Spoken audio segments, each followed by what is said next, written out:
आज हम लोग सिद्ध सिद्धांत पद्धति को कंप्लीट करेंगे। छठे उपदेश पर हम लोग हैं, छठे अध्याय पर हैं। छठे अध्याय में अवधूत योगी के लक्षण बताए गए हैं। अवधूत योगी किसको कहते हैं, कौन होते हैं अवधूत योगी, इसकी पूरी व्याख्या की गई है। उसके लक्षण क्या होते हैं ये बताया गया है। क्या करने से मोक्ष प्राप्त नहीं होता है लाख कोशिश करने के बावजूद, और क्या करने से अवधूत योगी बन जाता है या मोक्ष प्राप्त हो जाता है, उसकी पूरी व्याख्या की गई है। तो सबसे पहले देखते हैं कि अवधूत योगी किसे कहते हैं, कौन है अवधूत योगी। तो गुरु गोरखनाथ कहते हैं जो देह और देह संबंधी प्रपंचों के विषयों में लगे हुए, यानी कि जो जितने विषय इंद्रियां हैं उनके विषय हैं, इस दुनिया के जाल में हम उन विषयों में फंसे हुए हैं और हमारा मन जो है उसमें फंसा हुआ है। लेकिन जो उस मन को उन विषयों से पूरी तरह हटा लेता है और अपने मूल स्थान यानी कि जो परम तत्व है, जो शिव है, उसमें लीन कर देता है, वही अवधूत योगी होता है। जो कहते हैं कि जो अविद्या आदि जो पंचक्लेश है, उन पंच क्लेशों के बंधन से मुक्त हो जाता है। अब वो पंच क्लेश का उन पर कोई असर नहीं होता है, यानी कि अब उनको ज्ञान हो गया है, विद्या आ गई है। उसे ही अवधूत योगी कहते हैं। अब उसके बाद थोड़े उनके रंग रोगन पे भी बताया गया है कि वो कैसे दिखते हैं, क्या पहनते हैं। तो कहते हैं जो लंगोट पहनता है, खप्पर खप्पर का भिक्षा पात्र रखता है और पूर्ण प्रसन्न रहता है, दिखावे के लिए नहीं। ये सिर्फ दिखावे की बात नहीं है। इससे पहले कल हम लोगों ने पढ़ा था कि सिर्फ खप्पर रखने या लंगोट पहनने से किसी को समरस भाव किसी का नहीं हो जाता परपिंड के साथ। लेकिन जो हो जाता है वो लंगोट पहनने लगते हैं, मतलब अब उनको ज्यादा वस्त्र की जरूरत ही नहीं महसूस होती है। और कई बार तो वो नंगे हो जाते हैं, वो इस बात को भूल जाते हैं कि शरीर भी है। कहते हैं जो शंख धारण करता है, अर्थात जो पर ब्रह्म में लीन रहता है। शंख धारण करने का अर्थ बताया गया है कि पर ब्रह्म में लीन होना, हमेशा पर ब्रह्म का ही ध्यान करना, उस परम तत्व शिव का ध्यान करना, उसी में लीन रहना। जिन्होंने ज्ञान में पादुका धारण कर रखी है, जिन्होंने मृग मृग चर्म धारण कर रखा है, वही अवधूत योगी है। कहते हैं जो कुंडल और रुद्राक्ष की माला धारण करते हैं। कुंडल और रुद्राक्ष की माला का तात्पर्य यहाँ पर अलग बताया गया है। कहा गया है कि दो कुंडल चित्त प्रकाश और परम आनंद, यानी कि आत्मा और परमात्मा के आनंद का प्रतीक है, उसी को कुंडल कहा गया है। रुद्राक्ष की माला से यहाँ तात्पर्य है कि जो रुद्राक्ष पहनता है उसका अर्थ ये है कि वो इंद्रियों के प्रति आकर्षण का अभाव है उसके अंदर। अब इंद्रियों के जो विषय हैं उसका कोई आकर्षण अब उसमें नहीं रहा है। रुद्राक्ष की माला इसका द्योतक है।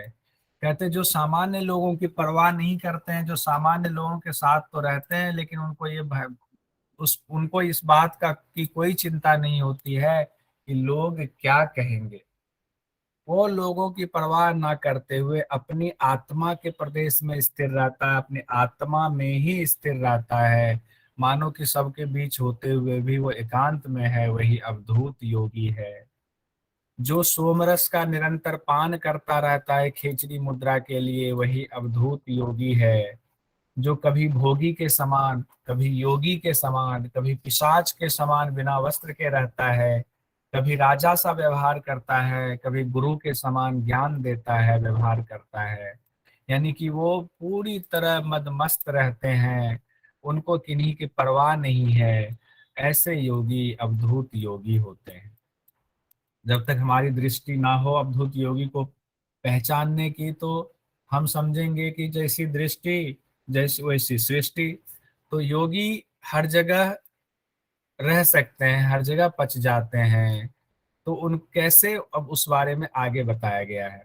अब इसमें देखिए कितनी गूढ़ बातें कही गई है। हम लोग चार आश्रम की चर्चा करते हैं, ब्रह्मचर्य आश्रम, गृहस्थ आश्रम, वानप्रस्थ आश्रम, सन्यासी आश्रम। हम लोग कहते हैं कि 25 साल ब्रह्मचर्य में, 25 साल गृहस्थ में, यानी 50 साल तक, और 50 के बाद कहते हैं वानप्रस्थ आश्रम में जाना चाहिए, उसके बाद संन्यास ले लेना चाहिए। हम लोग जनरली इसका अर्थ यही लगाते हैं कि वानप्रस्थ में मतलब कि हम वन में चले गए। और कई किस्से कहानियों में हमें वेद शास्त्रों में ऐसा मिलता भी है कि वन में चले गए, अब घर गृहस्थी का मोह त्याग दो और फिर वहां तपस्या करो, फिर संन्यास ले लो। लेकिन कहते हैं कि योगी जो अवधूत योगी होता है, चारों आश्रमों में रहने वाला होता है, एक ही साथ चारों आश्रम में रहता है। वो अभी ब्रह्मचर्य में भी, अभी गृहस्थ में भी, अभी वानप्रस्थ में भी, अभी सन्यासी भी है वो। कैसे है उसका अर्थ समझाया गया है। कहते हैं ब्रह्मचर्य का अर्थ ऐसे योगी के लिए होता है जो ब्रह्म यानी ज्ञानी होकर ब्रह्म में ही विचरण करता है, जो खुद को ब्रह्म समझता है, उनको ये ज्ञान हो गया है कि मैं ब्रह्म से अलग नहीं हूँ, वही ब्रह्मचारी है। अब यहाँ ब्रह्मचारी का तात्पर्य उस योगी, अवधूत योगी के लिए बिल्कुल अलग है। अब कहते हैं गृहस्थ। अब गृहस्थ कैसे हैं, एक ही वक्त में तो ब्रह्मचर्य तो समझ में आया, ब्रह्म में जिनका आचरण हो, जो ब्रह्म में ही विचरण करते हैं, जो खुद को ब्रह्म मानते हैं, पूरी दुनिया को जो ब्रह्म मानते हैं, वो ब्रह्मचर्य हो गए, वो अवधूत योगी हो गए। अब गृहस्थ कैसे, कहते हैं जिस योगी की नित्य पूर्णता गृहिणी है, यानी कि अब वो पूर्ण हो गए हैं, अब वो आत्म स्वरूप में स्थित होकर, अब वो उनका लय हो गया है कहाँ पर, उस शिव के साथ, तो पूर्ण हो गए हैं। कहते हैं कि नित्य पूर्णता ही उनकी गृहिणी है, उनकी पत्नी है। और अचल आकाश जिसका घर है, वो आकाश जहाँ भगवान शिव रहते हैं, वो आकाश ही अब उनका घर है। कहते हैं जो उस गृहिणी में, उस पूर्णता में और उस घर में, इन दोनों में निवास करता है, वह गृहस्थ है, वो अवधूत योगी है। अब बताइए कितनी अद्भुत व्याख्या की गई है गृहस्थ आश्रम की उस योगी के लिए। ये सबके लिए नहीं है, सबके बस की बात समझने की नहीं है। अब कहते हैं वानप्रस्थ से क्या तात्पर्य है, वो वानप्रस्थ में कैसे रहते हैं, क्या उसके लिए वन में जाना पड़ेगा। कहते हैं नहीं, वन में जाने की कोई जरूरत नहीं है। कहते हैं जो आत्मज्ञान स्वरूप प्रकाशमयी अंतःकरण रूपी वन में, यानी जो आपका अंतःकरण है जो प्रकाशमान हो गया है, उसी वन में वो प्रस्थान कर लेते हैं, उसी वन में वो रहते हैं, आत्मा से आत्मा में ही मगन रहते हैं, वही वानप्रस्थी है। यानी कि यहाँ पर साथ में ये भी कहते हैं कि मृग जैसे, मृग या बाघ या बाकी जंगली जानवर वन में रहते हैं, तो उनके जैसे वन में जाने की जरूरत नहीं होती है वानप्रस्थी बनने के लिए उस अवधूत योगी को। अब आगे कहते हैं सन्यासी का क्या तात्पर्य है। कहते हैं जिनके अंतःकरण में जीवात्मा पिंड और परमात्मा पिंड का समरस बना रहता है, यानी कि आत्मा और परमात्मा जब एक रहती है तो वही सन्यासी है। एक ही बात को चार तरीके से समझाया गया है, बात एक ही है चारों में, लेकिन चार तरीके से बताया गया है। तो कहते हैं जो अवधूत योगी होते हैं वो चारों आश्रम में एक साथ रहते हैं। अब आगे बढ़ते हैं हम लोग। और अवधूत योगी के बारे में कहते हैं, कहते हैं त्रिदंडी होते हैं वो। त्रिदंडी, जनरली त्रिदंडी का अर्थ ये लगाया जाता है जो तीन दंड रखते हैं अपने साथ में, तीन, उसको कहें एक तरह से लाठी होती है, कि कुछ योगी ऐसे परंपरा से होते हैं जो लाठी रखते हैं अपने साथ में, उनको त्रिदंडी कहा जाता है, तीन लाठी रखते हैं। और एक योगी ऐसे होते हैं एक परंपरा के जो एक दंड रखते हैं। तो इस तरह से परंपरा चली आ रही है, लेकिन कहते हैं नहीं, जो अवधूत योगी होता है वो जो एक डंडी रखते हैं, उनको डंडी स्वामी, आप लोगों ने नाम सुना हो कि डंडी स्वामी मतलब डंडी रखते हैं अपने साथ में। कहते हैं नहीं, जो अवधूत योगी होते हैं, त्रिदंडी होने का अर्थ ये नहीं है कि वो तीन दंड धारण सिर्फ करते हैं। कहते हैं उसका अर्थ ये है कि वो माया से परे हो गए हैं, अपने अंतःकरण में अब उनका जो है सिर्फ आत्मा और परमात्मा का समरस भाव ही है, मन आदि उनके अपने वश में हो गया है, अब अंतःकरण उनका कहीं भाग नहीं सकता है। जो माया माया अंतःकरण और मन आदि को वश में कर लिया है, वही त्रिदंडी हैं। त्रिदंडी सिर्फ दिखावे के लिए तीन दंड धारण करने से इसका तात्पर्य नहीं है। अब कहते हैं जिन्होंने मन को नियंत्रित कर लिया है वो एक दंडी है, यानी दंडी स्वामी कहलाते हैं वो अवधूत योगी है। अब कहते हैं जब अवधूत योगी के लिए कई शब्दों का इस्तेमाल किया गया है। जैसे उनको शैव कहा जाता है, उनको तापस कहा जाता है, अलग-अलग शब्द है उनके लिए। उनको पाशुपत कहा जाता है, कालमुख लिंगधारी कहा जाता है, निर्वाणी कहा जाता है, कापालिक महाव्रती कहा जाता है, शाक्त कहा जाता है। उपासक शब्द, ऐसे-ऐसे शब्दों का इस्तेमाल किया जाता है अवधूत योगी के लिए। सबके अलग-अलग हर शब्द के अलग-अलग अर्थ हैं, लेकिन मेन अगर एक ही अर्थ में देखें तो वो हमेशा आत्मा में वास करने वाले परम शिव में, परम पद में लीन रहे हुए योगी को अवधूत योगी कहते हैं। जैसे हम लोगों ने चार आश्रम को अर्थ एक ही सबका निकल रहा है, लेकिन कहने का तरीका अलग हो गया। उसी तरह यहाँ भी जो उनके अलग-अलग नाम बताए गए हैं, पाशुपत भी उनको कह लें, उनको कालमुख भी कह लें, लिंगधारी भी कह लें। लिंगधारी का मतलब कहा गया कि भगवान शिव को लिंग रूप में यानी ज्योति स्वरूप में अपने शरीर में धारण करके वहीं लय कर ले अपने आप को। इस तरह से सबकी व्याख्या की गई है। अब उसमें से शाक्त जो यहाँ पर एक है, शाक्त की अलग से व्याख्या की गई है। कहते हैं कि 5 मकार मद मुद्रा, मीन, मांस और मैथुन। मीन का यहाँ अर्थ मछली है। तो अब इसका समाज में गलत अर्थ फैला हुआ है। कहते हैं कि जो 5 चीजों को धारण करता है वो योगी होता है। तो समाज में क्या कह दिया जाता है कि जो ये 5 चीजें, योगी तो मांस भी खाता है, योगी तो मैथुन करता है, योगी तो मछली खाता है, योगी तो मुद्रा में रहता है, योगी मध्य मतलब मदिरा पान करता है। लेकिन देखिए सिद्ध सिद्धांत पद्धति कहता है जो 5 मकार है, मध्य, मुद्रा, मछली, मांस और मैथुन, इसका अर्थ क्या है उस योगी के लिए, उसको देखिए। कहते हैं मद्य का अर्थ है मद्यपान, मतलब शराब पीने से तात्पर्य ये है कि साधना के फलस्वरूप जो उनको पूर्ण ज्ञान मिला हुआ है, वो आत्मा का ज्ञान, उनको परम पद की प्राप्ति मिली हुई है, वो शिव में लय हो गए। कहते वो उसी में मस्त रहते हैं, वो इतने मगन रहते हैं कि जैसे उनके ऊपर नशा छाया हुआ है। उस परम शिव में लीन होने का, उसी को मध्य कहा गया है उस योगी के लिए, उस अवधूत योगी के लिए। तो मध्य का ये अर्थ है। लेकिन समाज में जैसे कि कहते हैं कि गोमांस भक्षण, बहुत सारे लोग इसका शाब्दिक अर्थ लगाते हैं कि योगी तो गोमांस भक्षण करते हैं, जबकि गो का अर्थ जिह्वा होती है। और हम लोग जानते हैं जो जिह्वा को कपाल कुहर में ले जाकर सोमरस का पान करता है, वो गोमांस भक्षण उसको कहा जाता है। अब दूसरा है इसका मुद्रा। मुद्रा का अर्थ है मति यानी विवेक। जब विवेक की उत्पत्ति होती है, विवेक ज्ञान उत्पन्न हो जाता है आत्म आत्म तत्व को देखने पर, साक्षात्कार करने पर, उसी को मुद्रा कही गई है। यानी कि वो अब आत्मा में लीन है। तो आत्मा में लीन है मतलब वो एक खास मुद्रा में है। हम लोगों ने पहले भी पढ़ा था कि योगी को क्या क्या है, शंख धारण करना चाहिए। तो हमने अभी पढ़ा कि शंख का अर्थ है ब्रह्म में लीन रहना। मुद्रा उनको धारण करनी चाहिए, मुद्रा का अर्थ है विवेक ज्ञान की उनकी ख्याति हो जाती है। अब मीन मतलब मछली का अर्थ है माया। कहते हैं माया से वो परे हो जाते हैं। माया का मतलब मछली से यहाँ नहीं है, लेकिन जो अर्ध ज्ञानी है वो मछली खाने को इसका अर्थ बता देते हैं। कहा गया कि वो मांस भी भक्षण करते हैं योगी। तो मांस भक्षण कौन? जैसे मन को कहा गया है जीव है, तो अपने मन का ही भक्षण कर लेते हैं, यानी मन को ही खा जाते हैं। मन को इस तरह से वो खत्म कर लेते हैं, खा जाते हैं कि मन रूपी जो चीज है वो उनके अंदर अब है ही नहीं। जब मन नहीं है तो मन विषयों में भागेगा नहीं, यानी कि मन का निरोध कर लेते हैं, भक्षण कर लेते हैं। उसी को कहा गया है मांस का भक्षण करना। एक योगी मांस का भक्षण करता है। अब कहते हैं मैथुन का अर्थ है स्वपिंड, यानी अपना शरीर, और परम पिंड मतलब भगवान शिव। हम आत्म स्वरूप में आकर के जब परमात्मा में लीन हो जाते हैं, समरस का भाव आ जाता है, वही मैथुन है।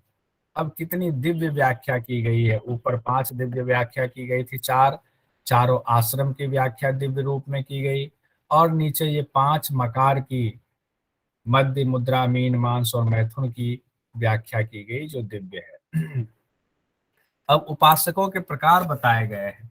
यानी 6ठे अध्याय में सिद्ध सिद्धांत पद्धति के कहे गए हैं कितने प्रकार के उपासक होते हैं। तो कोई वैष्णव उपासक है, कोई भागवत उपासक है, कोई भेदवादी, कोई पांचरात्रिक है, सभी जीवी है, कोई सात्विक है, कोई सूक्ष्म सात्विक है, कोई सत्यवादी है, कोई कलंकी है, कोई क्षण क्षपनक है, है, कोई सिद्ध है, कोई योगिराट उपासक है। इस तरह से अब हर उपासना का जो अर्थ है इसको पढ़ने की इतनी जरूरत नहीं है एग्जाम की दृष्टि से। बस उपासना के प्रकार बताए गए हैं कि ये उपासक होते हैं। जो इस विधि से जाएगा वो दूसरा उपासक होगा, जो वैष्णव की विधि से जाएगा वो वैष्णव उपासक कहलाएगा। अब आगे बढ़ते हैं हम लोग। सदगुरु के बारे में कहा गया है कि सदगुरु कौन है। कहते हैं जो योगी विभिन्न मत दर्शों के ब्रह्म विषयक चिंतन, यानी कहते हैं ना कि जितने भी दर्शन हैं, मत दर्शन, माफी चाहूंगा, जितने भी दर्शन हैं जो अलग अलग वैशेषिक हैं या द्वैत है अद्वैत है, कहते हैं जो योगी अलग अलग दर्शन को पहले जान लेते हैं और उसमें ब्रह्म के बारे में क्या कहा गया ये जान लेते हैं, क्योंकि हर दर्शन जीवन कैसे है, ब्रह्मांड क्या है, कैसे उत्पत्ति हुई, इसी पर टिका है। कहते हैं वो हर दर्शन से ब्रह्म के विषयक चिंतन को निकाल लेते हैं और उनका समन्वय करते हुए उपदेश करते हैं अपने शिष्यों को, किसी की निंदा नहीं करते हैं। कहते हैं वह अवधूत योगी ही सब सदगुरु है जो सबका आदरणीय है। वो किसी के बारे में नहीं कहते वो गलत है, किसी को गाली नहीं देते हैं, वो सबका सम्मान करते हैं और एक शिष्य को सारी शंकाओं का निवारण करते हुए उनको अच्छा ज्ञान देते हैं।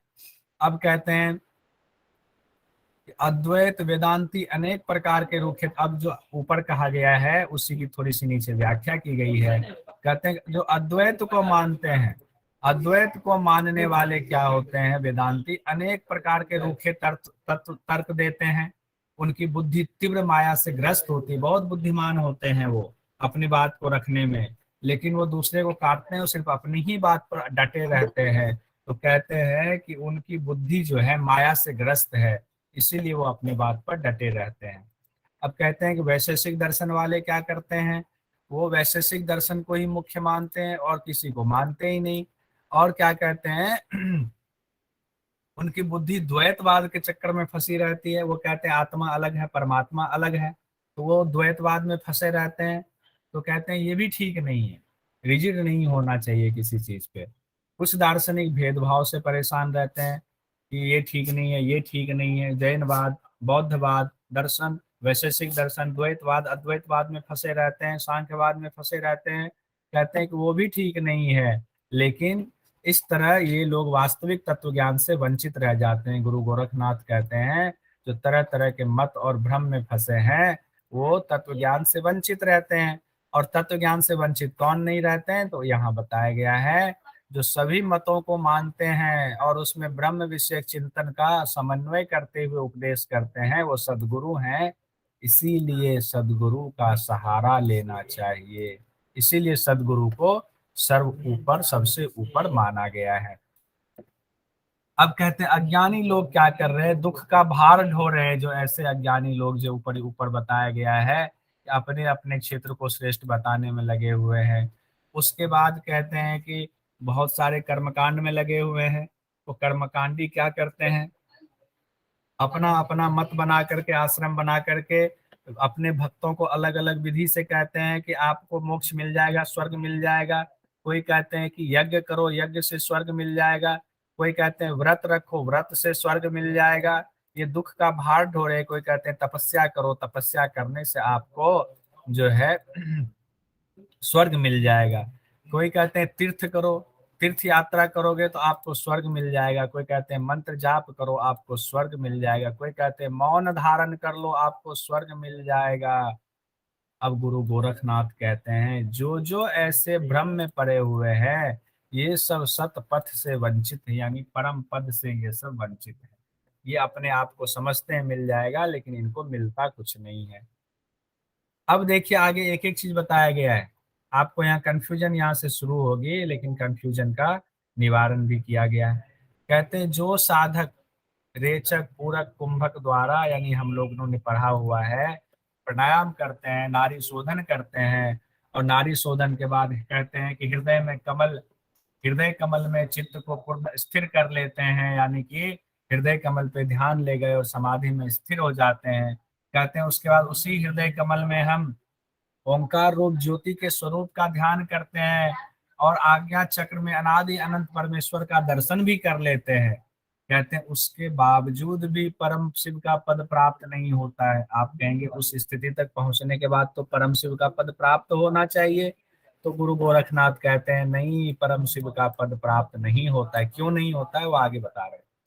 कहते हैं चक्र ध्यान, जो अलग अलग चक्र हम लोगों ने पढ़ा हुआ है, पंचधारणा वगैरह हम लोगों ने पढ़ी है घेरन संहिता में, और बाकी शास्त्रों में भी चक्र ध्यान पढ़ा है। कहते हैं उनको भी मोक्ष प्राप्त नहीं होता है। वो भी इस भ्रम में ना रहे कि हमने चक्र धारणा कर लिया तो मोक्ष प्राप्त हो जाएगा, ऐसा नहीं है। कहते हैं कुंडलिनी जागरण कर लेने वाले को भी, वज्रोली मुद्रा से बिंदु को खींच लेने वाले को भी मोक्ष नहीं मिलता है। हालांकि इसकी व्याख्या और भी की गई है, मैंने उसको शॉर्ट में लिखा हुआ, इतनी व्याख्या की जरूरत नहीं है। उसके बाद कहते हैं खेचरी मुद्रा के जरिए जो अमृत पान करने वाले योगी हैं, उनको भी परम पद की प्राप्ति नहीं होती है, वो भी भ्रम में ना रहे। शक्ति चालन मुद्रा से जो कुंडलिनी जागृत कर उसे सहस्रार तक लेकर पहुंच जाता है और सोचता है कि हमें तो मुक्ति मिल गई, कहते हैं उनको भी मुक्ति नहीं मिलती है। ये आसान नहीं है परम पद शिव को प्राप्त करना। तो क्या कहते हैं, सिर्फ सदगुरु के बताए रास्ते पर चलकर ही परम पद को प्राप्त किया जा सकता है। यानी कि आपने जितनी विधियां अपनाई, आप कोई भी विधि अपना लीजिए, अगर गुरु नहीं है और गुरु आपको मार्गदर्शन नहीं दे रहे हैं, आपके साथ खड़े नहीं है और आपकी श्रद्धा गुरु पे नहीं है, तो सारी विद्या आप अंत तक पहुंच करके भी वो फलहीन रहेगी। अब आगे कहते हैं सिद्ध सिद्ध के संप्रदायों की साधना विधि सिद्ध विधि कहलाती है। कहते हैं अब सिद्ध सिद्धांत पद्धति के बारे में चर्चा कर रहे हैं कि जो सिद्ध सिद्धांत है, जितने सिद्ध या अवधूत योगी हुए हैं, उनकी साधना विधि सिद्ध विधि है। कहते हैं इस मार्ग से जब आप चलते हैं, यानी कि सदगुरु के बताए रास्ते पर उनको भगवान मानते हुए, ईश्वर मानते हुए, उन्हीं को सब कुछ मानते हुए जब आप आगे बढ़ते हैं, तब कहते हैं पूर्ण विश्वास होने पर आपको परम पद की प्राप्ति भी मिलती है और हमेशा आनंद देने वाला वो रास्ता भी होता है।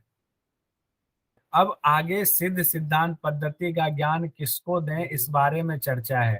मेरा मत इसमें थोड़ा अलग है।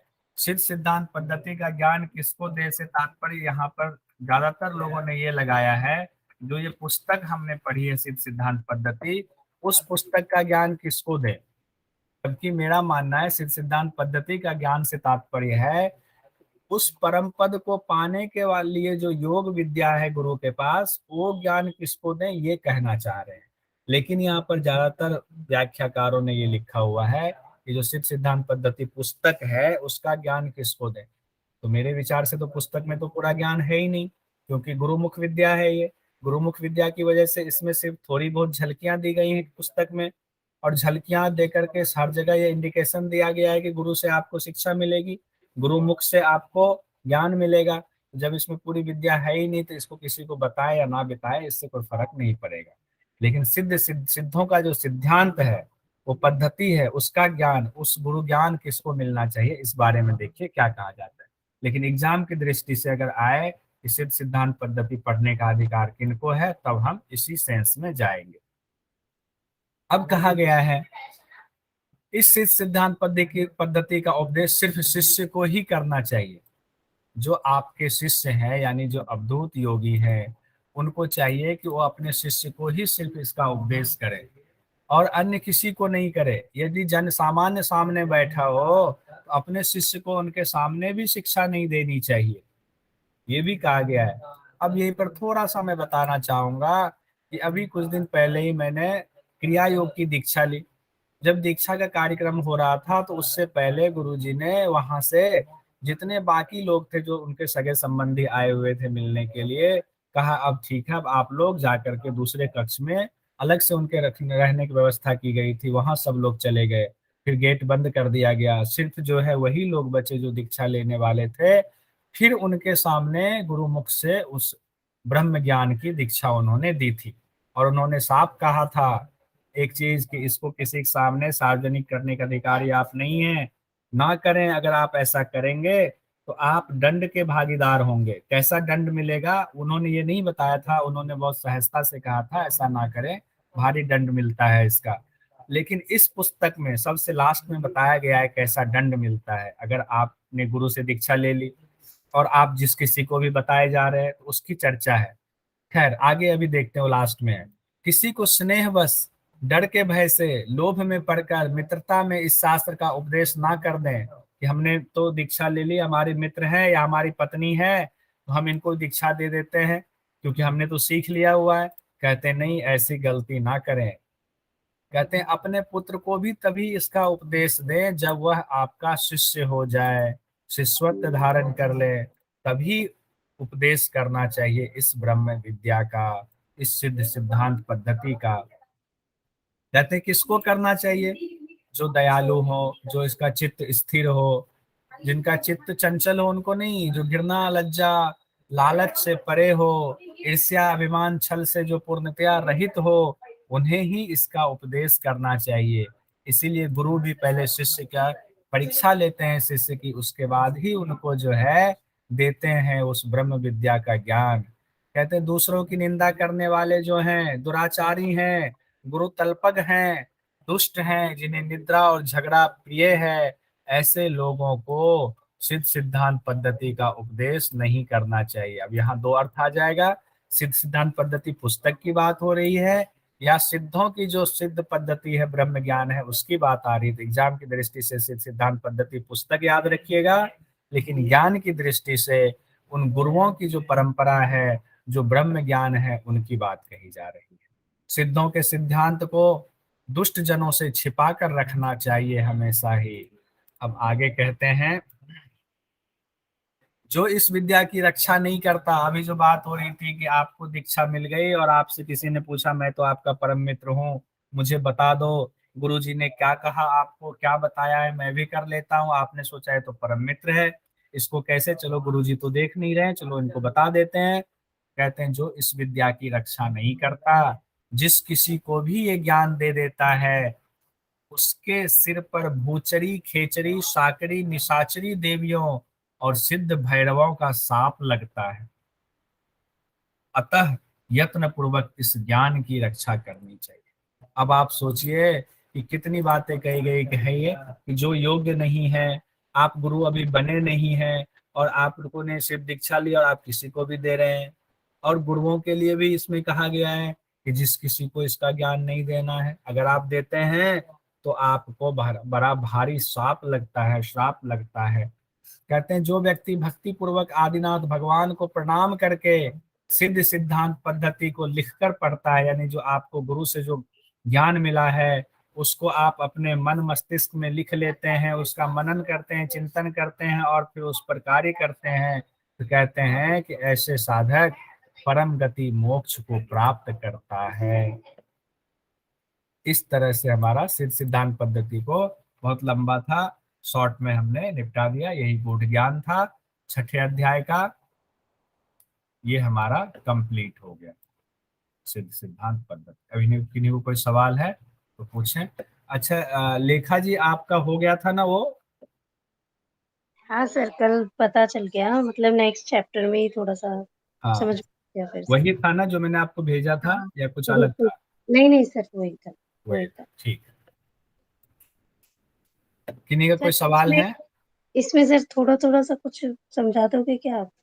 हाँ हाँ बताओ, आप पूछो, बिल्कुल क्लियर करने के लिए हम लोग हैं, सब मिलकर करेंगे क्लियर। जैसे मैंने लास्ट टाइम जब ये पढ़ी थी ना, तो अपने आप से ही पढ़ी थी, कोई पढ़ाने वाला नहीं था। तो हम्म कुछ शब्दों के लिए मैंने ना क्वेश्चन मार्क लगा रखे हैं, अच्छा। वो समझने थे मुझे। हम्म अब आप, मेरे पास जो बुक है ना उसमें, हाँ भाई एक मिनट रुको, हाँ मम्मा की क्लास हो रही है, रुको बेटा। सर ये है श्लोक, इसका ये गिनती, एक्चुअल में हिंदी की गिनती 3 है शायद,